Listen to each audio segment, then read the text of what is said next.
உங்களுக்கு தெரியுமா, தீபாவளியும் அதனை சுற்றியுள்ள பல கதைகளும். தீபாவளிக்கு ஒன்று அல்ல, பல கதைகள் உள்ளன. வாங்க தெரிஞ்சுக்கலாம்.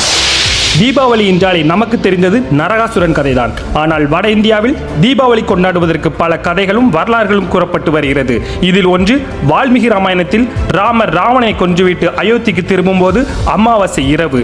எனவே ராமர் நாட்டிற்கு எளிதில் வருவதற்கு மக்கள் வழி எங்கும் தீபங்களை ஏற்றி வைத்த அந்த நாளே தீபாவளி என கொண்டாடியதாக கூறப்படுகிறது.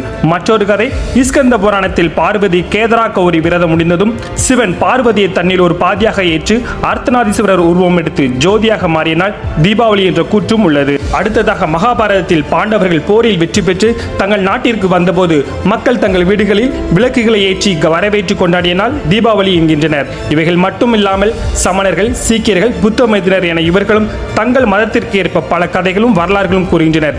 எது எப்படியோ, எந்த விழாவாக இருந்தாலும் மக்கள் குடும்பமாக ஒன்று சேர்ந்து மகிழ்ச்சியாக இருந்தால் மகிழ்ச்சியே.